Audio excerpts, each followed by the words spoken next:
Let's talk about the slump. Today, I have something in my heart that I want to talk about, to bring awareness about, and kind of to share some things that have helped me with this. Because I feel like if I keep the recipe to myself, it's kind of selfish. So let's talk about the slump. This is a state of unproductivity, low motivation, a season or a time in your life in which you feel like you're not yourself. You barely want to get out of bed. You don't want to do the things that you're supposed to do or that you were excited to do at some point. And it's just a moment in our lives that we just don't feel like ourselves. And if you're watching this, it's because you're probably either in a slump or you have experienced it and you're trying to not fall to it again. I am Yari. Welcome. I am 27 years old. I am a pharmacist and a cat mom, and I'm currently living in upstate New York.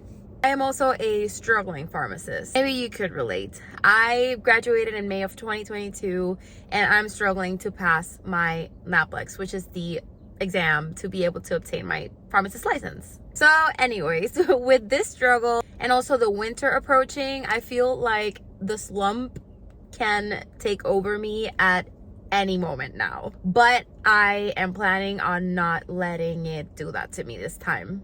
And I just wanted to talk a little bit about what I've been doing for the past couple of weeks and that I plan to continue doing so that the slump doesn't take over me. Throughout this video, we're going to ignore the big elephant in the room. I can't unsee it, and now you won't be able to unsee it either. There are a couple of things that I've been implementing in my life, in my daily routine, that have been helping me feel at my very best, or at least better than how I had been feeling a couple of weeks before that. I've been working on creating new healthy habits, reinforcing those habits that I already have that I know are very healthy and very positive in my life. I won't keep going around the subject. I'll just go right into it. The number one thing that I've already made a habit of and I would highly encourage you to do, which is very, very easy, very simple, is to make your bed in the morning as soon as you get out of bed. I've been doing this for a couple of months now, and it honestly has made such a huge difference in not my mood, but in the way that I get out of bed. It's like, okay, I got out of bed, I made my bed, it looks very good, it looks ready to receive me at the end of the day. I can't go back to it because I already put effort into making my bed, making it look pretty, making it look nice. My room feels really great every time I go in to grab something or maybe to get ready for the day later on, and it just refreshes the room. It just feels different and feels good. And like I mentioned already, it also helps me not to want to jump right into it again. I already associate my bed when it's already made and pretty and clean and all that with the end of the day. It's like, yes, I get to jump into my bed when it's all clean and made, and it's going to feel great to kind of like tuck myself under the sheets. So that's the number one thing that has been helping me get out of bed and get ready for the day. Which takes me to the second thing that I've been doing and that I would also encourage you to do.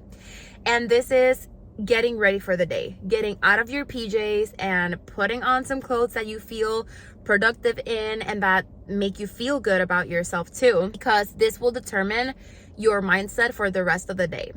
And this is something that is very difficult for me to do personally, so maybe you can relate if you work from home, which is my case. For me, it's just difficult to get dressed if no one's going to see me, if I'm not going to leave my house. However, I found that whenever I get dressed, I just feel better. I just feel more productive somehow. I usually put on a cute, comfortable top or sweater. I always put on my earrings because I feel like earrings are what determine that I'm ready to go. That's just me. Maybe for you, it's putting on a pretty necklace or putting on your watch or doing your hair, which is something that I rarely do, by the way. Today I kind of like decided to put it up in this ponytail, but that's something we can talk about later. Whatever it is for you that makes you feel ready to leave the house, even if you're staying in the house. Whatever you do when you're going out that is that thing that tells you, okay, I'm ready to go and I'm ready to get started with my day, or to go do this thing that I'm going to do. Do that, even if you're staying home, even if you're studying at home, even if you're working from home. And I promise you that it's going to make a difference in your productivity and energy levels. The third thing that I've been doing in the mornings is also drinking a full glass of water or a full bottle of water, whichever you have most accessible. And I've been intentionally doing this because usually the first thing that I do when I wake up is make myself a cup of coffee. And after a lot of reading, I've learned that yes, coffee is going to give you energy, but it also makes you crash. And I still have my cup of coffee in the morning, but I have it after eating breakfast and after I've drank at least a full bottle or glass of water. Usually in the mornings, we are most dehydrated. So our body naturally dehydrates throughout the night as we're sleeping. Also, caffeine interrupts our natural sleeping cycle. It interrupts our natural energy levels. So something that has been helping me feel more energized throughout the day is to hydrate before anything else. Before eating my breakfast, before drinking my cup of coffee, I just hydrate. I bring fluids back into my body so that my body can sense that it's awake, and so that I can get ready for the rest of the day. The thing number 4 that I have been implementing in my routine, especially like I mentioned, I work from home. Something that has worked a lot for me has been changing environments. It can get very, very, very frustrating and annoying to work in the same 4 walls every single day. I have my designated office space in my house. I would recommend not having your desk space in your bedroom, just letting your bedroom be what it's meant for: sleeping, resting, relaxing, and having your desk outside of it, even if it's like in your living room, closer to your dining table, or if you have an extra room in your house or apartment, maybe in a little office. But going back to what I was talking about, changing environment helps me a lot. Right now I'm in my car. I was just waiting for it to heat up a little bit, and I'm on my way to a coffee shop. My plan is to get there, grab some breakfast, grab a cup of coffee, and start the workday in a different environment in which there's also other people being productive, other people working remotely, studying, socializing, just getting out of home and seeing new faces, being in a different environment, smelling different scents. The scent of coffee is just one of my favorites. So yeah, just changing your environment. If you're a student currently, maybe going to a library or to your local coffee shop, or maybe not studying in your bedroom, but having a designating study space in a corner of your dining room table, or a little desk in your living room, etc. Or going to study rooms at school, or maybe in your apartment complex if they have those amenities accessible for you. Those are some ways to get out of the environment and to help your brain associate different places with specific things. If you have a designated space to study, your brain will associate you sitting down on that corner of the dining room table or on that desk, on that chair, with studying. So it's more likely that your brain will getting the mindset of studying. And if you go into your room just to relax, just to sleep, it is very likely that whenever you walk into your room, your brain is going to be like, oh, it's time to relax. It's time for me to wind down because it's time to sleep.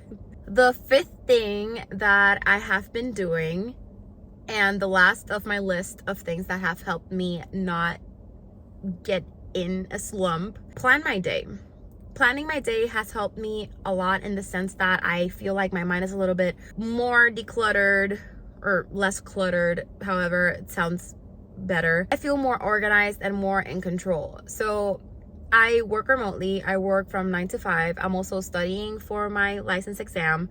I am also trying to work out, keep a healthy relationship with my boyfriend. We live together, so I like to make some time to welcome him when he gets home from work and to spend some quality time together. That's a big priority in my life. Also taking care of my cat, feeding her in the evenings, making sure that her food and water are all good. And also taking care of myself, making time for self-care. And if, as you can tell, that's a lot to fit in a day. But I've found that planning ahead and carrying my planner everywhere and just writing down every single thing that I want to get done in a day, even if it's those things that I just do out of habit, I don't know, it had just helped me a lot to just kind of like visualize my day divided by hours, because it makes me feel like the day, the amount of hours in the day are enough for me to get all those things done. So it's something that I've been practicing for not too long, just a couple of weeks ago. I've been planning even my weekends. Like, what am I gonna do this weekend? I'm going to clean the bathroom. I'm going to do my laundry. I'm going to study for 4 hours. I am going to visit my boyfriend's family at some point. All of that is written in my planner so that nothing is like a surprise. I even scheduled time to go Christmas shopping. All of that is in my to-do list for the weekend.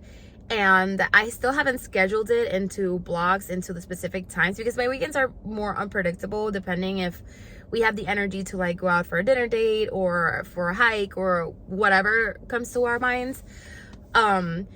So I at least have a list of things that I want to accomplish, and I'm in the mindset of getting that to-do list done. And that includes writing down an item for relaxing and self-care.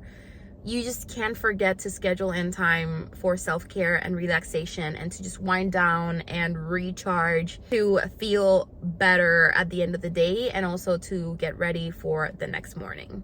It is so important to, again, schedule time for the things that fill your cup and that make you feel happiness and joy, and that help you kind of like reset your mindset. For example, for me, it has always been doing some sort of physical activity. Even though I've never been an athlete or a fan of physical activity at all, I still think that working out or having a 10 to 30 minute yoga session really helps me feel my best, and it keeps me motivated, and it keeps me looking forward to that moment in which I'm gonna go do yoga or gonna go to the gym, etc. It's just kind of like my me time. So something I also did recently was enrolling in a gym. And in this gym, there's coaches that are texting me, hey, are you coming in today? And there's a really good, healthy community there that is motivating me and pushing me to be my very best. So something that I would encourage you to do is to find that thing that really brings you joy, that really makes you feel your best, and make the time for it. Actually, you don't even have to make the time for it. You have the time for it. You just have to find it and prioritize it, because be honest with yourself. How much time do you spend scrolling on social media? And I'm guilty of this. This is also talking to myself. Scrolling on social media, watching YouTube videos, just laying in bed or sitting on a chair, just watching a video, instead of using that time for something more productive. For example, when I'm doing my dishes, that's when I would watch a YouTube video. Or when I'm preparing my breakfast, that's when I would tune in to my favorite YouTubers and see what they've been up to, and catching up with the videos that I haven't been able to watch, instead of just doing it when I'm laying in bed or sitting on my couch, which for me personally would be like a waste of time. Maybe for you it's not. Maybe that's the way that you relax, and that's the time that you want to schedule as self-care and relaxation time.